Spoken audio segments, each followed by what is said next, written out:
মামদো, খেতি, পেঁচি, ভূত, ঘেঙ্গর সকল ভূতেরা মেতেছে ইলিশ উৎসবে। ওরে তাড়াতাড়ি কর রে, আমি যে আর সহ্য করতে পারছি না। ইলিশের গন্ধে আমার পেট যে ডুগডুগি বাজাচ্ছে। ওরে বাবা রে বাবা, এই মামদোটা দেখছি বড় নোলা, তোর দেখছি মরো শান্তি নেই। তুই কি করে মরেছিলিস ভুলে গেছিস মামদো? কেন কেন ওকে এমন করে বলছো কেন গো? ও কি করে মরেছিল? দেখ পেঁচি, আমি এত বেশি খেতে ভালোবাসি বলে এমন করে বলবি না। আমি একটু বেশি খেতুম, আমি বেশি খেয়ে হজম করতে পারিনি বলে গ্যাস হয়ে গেছে, তাই আমি একেবারে পেট লোকে। আচ্ছা পেঁচি পেতনি, তুমি কি করে মরেছিলে গো? আমি সেই অনেক কাল আগেকার কথা রে। তবে শুনবি? তাহলে শুন। তখন আমার বেশ বয়স হয়েছিল, গরিব ঘরে বিধবা আমি, ছেলে পুলে হয়নি, লোকের বাড়ি বাড়ি গিয়ে কাজ করতুম। যা বাসি ভাত রুটি দিত তা খেয়ে আমার দিন চলে যেত। কিন্তু বেশি পয়সা লোভ আমি করিনি, আর বেশি দিন ধরে আমার শরীর খারাপ হয়, আমি কাজে যেতে পারিনি। তাই বৌদি গো অমন করনি, কদিন কাজে আসতে পারিনি বলে আমার কাজটা তুমি কেড়ে নিওনি। আমি গরিব মানুষ, না খেতে পেয়ে মরেই যাব। যাও যাও বাবু, আমার কাছে কেঁদে কোনো লাভ হবে না। যে আমার এখন বাড়িতে কাজ করছে তাকে আমি কি করে ছাড়াই বলো তো? যাও যাও, তুমি অন্য বাড়িতে কাজ দেখে নাও, আমার কাছে কাজ হবে না। এরকম আরো দুটো বাড়িতে কাজ করতাম, তারাও একই কথা বললো। এদিকে শরীর অসুস্থ আর এদিকে পেটের খিদের জ্বালা, কি করি কোদিকে যাই কিছু বুঝতে পারছিলাম না। তখন একটা পান মুখে দিয়ে চিবোতে চিবোতে গ্রামের পথ ধরে হাঁটতে লাগলাম। এই তো অল্প করে কটা গুগলি হয়েছে, যাই সিদ্ধ করে নিয়ে নুন দিয়ে খাবো। তারপর আমি আপন মনে গুগলি তুলছিলাম, হঠাৎ কিছু মানুষের চিৎকার ভেসে আসলো।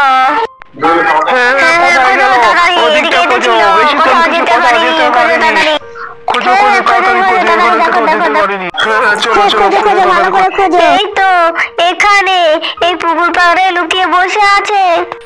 ওগো, নিশ্চয়ই একেবারে আমার ছেলেকে খেয়ে নিয়েছে, ওর মুখে যে রক্ত লেগে রয়েছে। হ্যাঁ তাই তো এর মুখে রক্ত লেগে আছে। ধরো ধরো সবাই, ডাইনিকে ধরো। কি হয়েছে? তোমরা এসব বলছো কেন? আমি তো কিছুই বুঝতে পারছি না। আর তোমরা আমাকে ধরবেই বা কেন? ধরবো কেন মানে? এই যে মুখে রক্ত লেগে রয়েছে, আমার ছেলে কোথায়? বল, শিগগিরই বল। তখন ওরা আমার কোনো কথাই শুনলো না। তখন ওরা আমার মারতে শুরু করলো। মারতে মারতে আমি এখানে পৌঁছে গেলাম।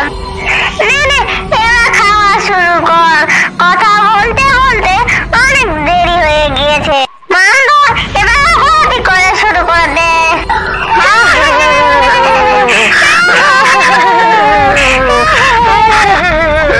পেঁচি পেতনি, আমাদের নতুন বন্ধু যে কিছুই খাচ্ছে না, ওর পাতে যে সব কটা ইলিশ পরে আছে। সত্যি তো? ও খেন্তি, কি হলো রে তোর? এমন টাটকা তাজা ইলিশ তুই খাচ্ছিস না কেন? 6 বছর আগে আমি মরেছি, তারপর পেতনি এই গ্রাম ওই গ্রাম, সব জঙ্গল, কত জায়গায় ঘুরে বেরিয়েছি। তারপর একদিন তোমাদের সাথে দেখা হলো, আর আজ ইলিশ উৎসবের পালনে এই নদীর ধারে তোমাদের সাথে এসেছি। কিন্তু জ্ঞানটা আমার খুব চেনা চেনা লাগছে জানো। ও সব গ্রাম একই রকম লাগে, ওই নিয়ে তুমি ভেবো না তো। নাও খেয়ে নাও। না, আমি খাবো না, আমার ভালো লাগছে না। আমার গ্রাম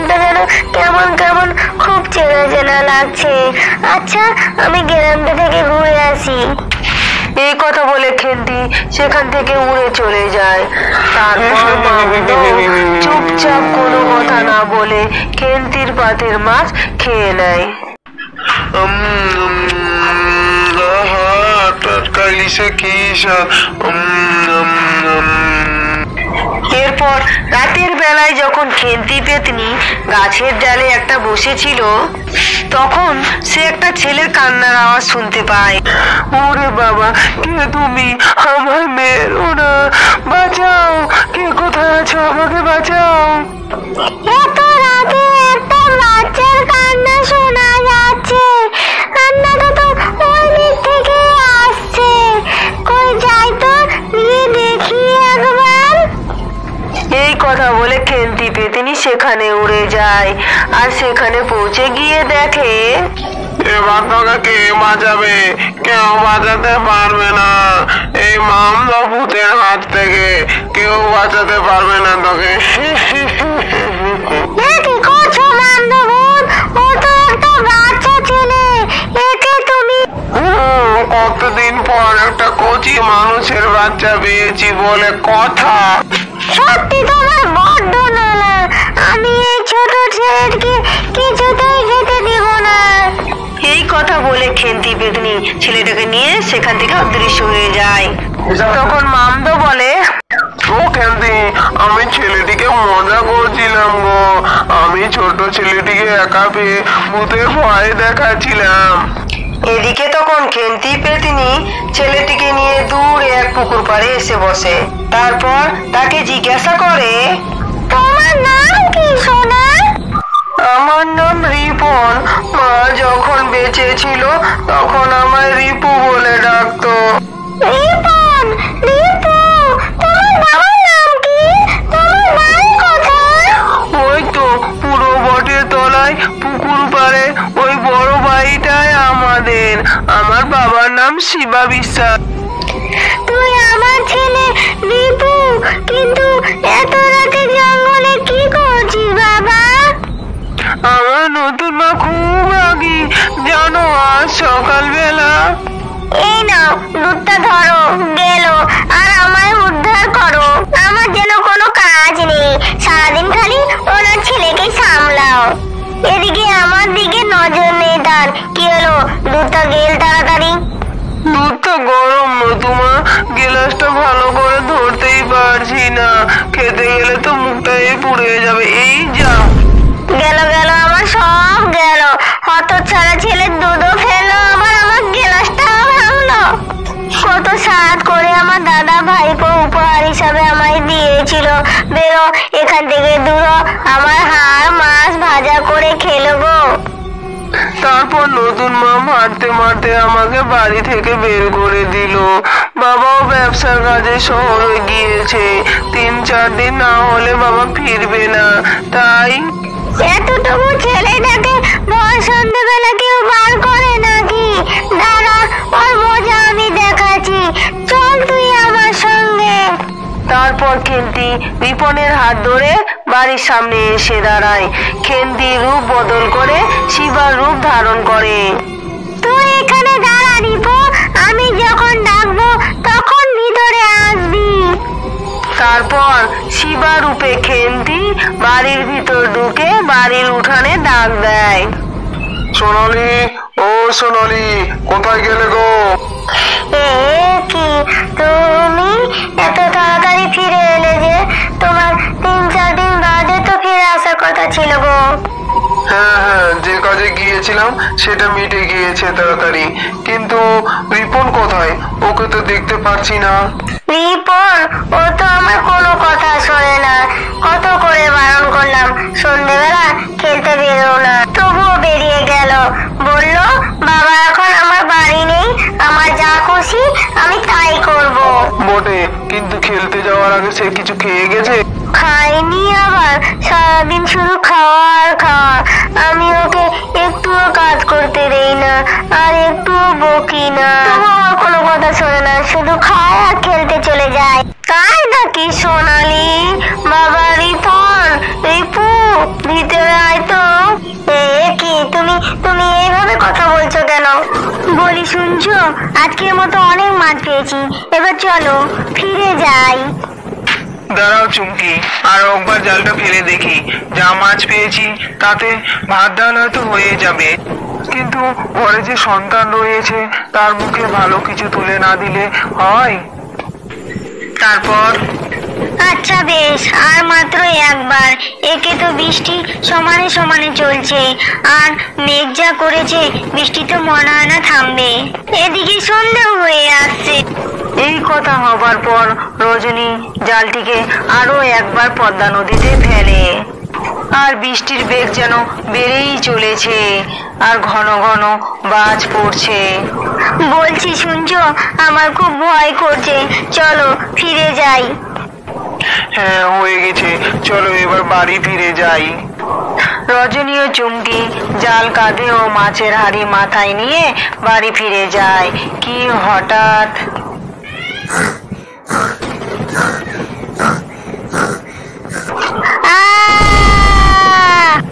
চুমকি চুমকি, হে কি হয়ে গেল? বাঁচাও বাঁচাও, কে কোথায় আছে, বাঁচাও। আর তারপর বাঘ চুমকিকে টানতে টানতে জঙ্গলের গভীরের দিকে নিয়ে যেতে থাকে। রজনী জাল মাছের হাঁড়ি ফেলে দিয়ে চুমকিকে বাঁচাতে বাঘের দিকে এগিয়ে যায়। তুমি আমাকে বাঁচাতে এসো না, নইলে বাঘ যে আমার সাথে তোমাকেও শেষ করে দেবে। তুমি আমার সন্তানের যত্ন নিও, ওকে দেখো, তুমি ফিরে যাও, তুমি ফিরে যাও। তারপর তখন রজনী এই কথা শুনে থমকে যায়, সে হাউমাউ করে কাঁদতে থাকে। তখন বাঘটা চুমকিকে নিয়ে জঙ্গলের দিকে অদৃশ্য হয়ে যায়। বাড়ি গিয়ে মেয়েকে আমি কি বলবো? সে যখন জিজ্ঞাসা করবে মা কোথায়, তখন আমি কি বলবো, কি বলবো? এরপর আবারও একবার বাঘের গর্জন শোনা যায়, আর সেই ডাক শুনে রজনীর চেতনা ফেরে। আমাকে এক্ষুনি জঙ্গল থেকে বেরিয়ে ঘরে ফিরে যেতে হবে। এরপর রজনী ঘরে ফিরে আসে। তারপর থেকে রজনী মেয়ের একাই দেখাশুনো করতে থাকে। ছোট্ট মেয়েটির তখনও কথা ফুটেনি, সে শুধু কাঁদে আর মাকে খোঁজে। আর কাঁদিস না রে মা, এবার একটু শান্ত হ, সে তো আর ফিরে আসবে না। তোর এই অদম বাবার অন্ধকার ঘরে সে তো আর আসবে না। ধীরে ধীরে রজনীর মেয়ে রেশমি বড় হতে থাকে। রজনী তাকে অতি যত্নে মানুষ করতে থাকে। একদিন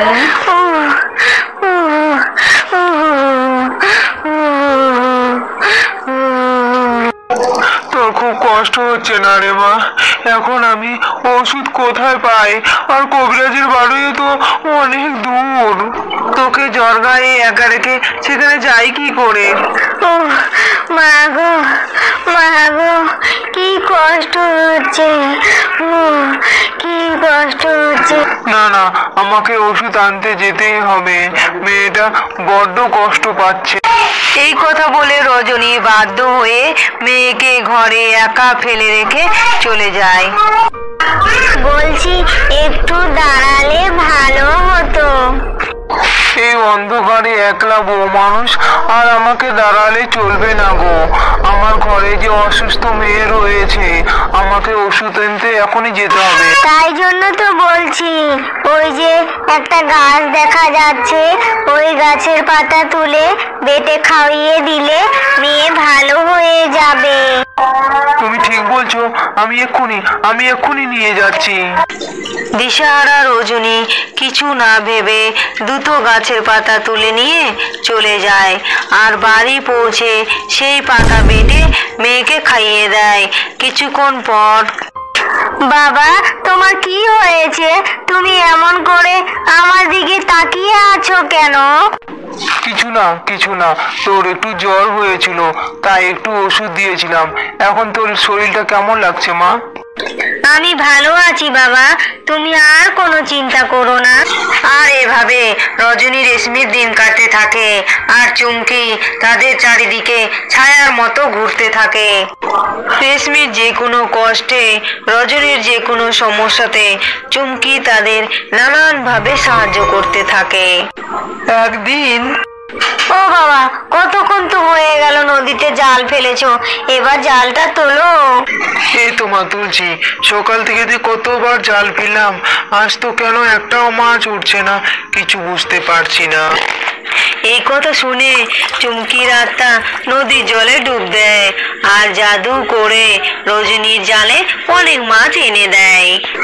এরপর রজনী জালটা টেনে তুলতেই, ও রেশমি মা, দেখ দেখ জালে কত মাছ পড়েছে। কি মজা, কি মজা, কত মাছ কত মাছ। কিন্তু বাবা, একটাও তো ইলিশ মাছ পড়েনি। না মা, ইলিশ মাছ পড়েনি। যাকগে, যা মাছ পড়েছে তা বিক্রি করে যা 2 পয়সা হয় তা ভালো হবে। আর এই সব কথা চুমকির আত্মা দূর থেকে শুনতে থাকে। তারপর রজনী আর রেশমি মাছ নিয়ে বাজারের পথে যেতে যেতে, জানো বাবা, সবাই কালকে স্কুলে বলা বলি করছিল সামনে পূর্ণিমার দিনে নাকি ইলিশ উৎসব, আর সবার বাড়িতে পান্তা আর ইলিশ ভাজা হবে, আমাদেরও হবে বাবা। মা, যদি জালে ইলিশ ওঠে তবে দেখা যাবে। এখন চল, তাড়াতাড়ি পা চালিয়ে চল, হাট উঠে গেলে মাছ বেচবো কখন। বা, চারিদিক থেকে যেন ইলিশ মাছ ভাজার গন্ধ আসছে। ইলিশ মাছ ভাজা খাওয়ার যেন ইচ্ছেটা বেড়েই চলেছে। তারপর রজনী আর রেশমি হাটে গিয়ে মাছগুলি বিক্রি করে বাড়ি ফিরে আসে। কিন্তু সেদিনে সন্ধে নাগাদ রজনীর শরীর খারাপ করতে থাকে আর তারপর থেকেই যেন সর্দি কাশি জ্বর ছাড়তেই চায় না। আজও শরীরটা ভালো হলো না, দেখতে দেখতে 4 দিন পেরিয়ে গেল। আজ যে পূর্ণিমা, মেয়েটা যে একটু ইলিশ মাছ খেতে চেয়েছিল। নদীতে একটু জালও ফেলতে পারলাম না।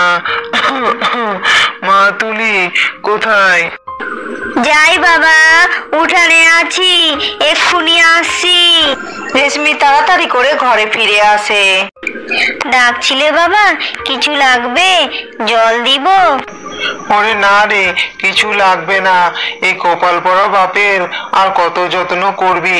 হ্যাঁ রে, তুই কিছু খেয়েছিস? হ্যাঁ বাবা, ঘরে মুড়ি ছিল, জল দিয়ে মুড়ি খেয়েছি। আজ পূর্ণিমা, আজ ইলিশ উৎসব, তোর ইলিশ মাছ খেতে খুব ইচ্ছে করছে না রে? না বাবা, একদম না, তুমি ঘুমিয়ে পড়ো, আমি তোমাকে একটু হাওয়া করি। রজনী কাঁদতে কাঁদতে অসুস্থ শরীর নিয়ে শুয়ে পড়ে, কিন্তু হঠাৎ কিছু মানুষের কলরব শোনা যায়।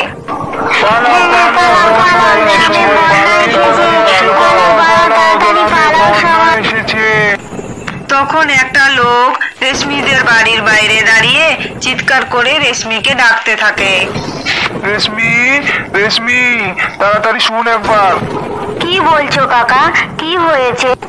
ও রেশমি, বাবাকে নিয়ে ঘরেই থাকিস, বেরোস না যেন।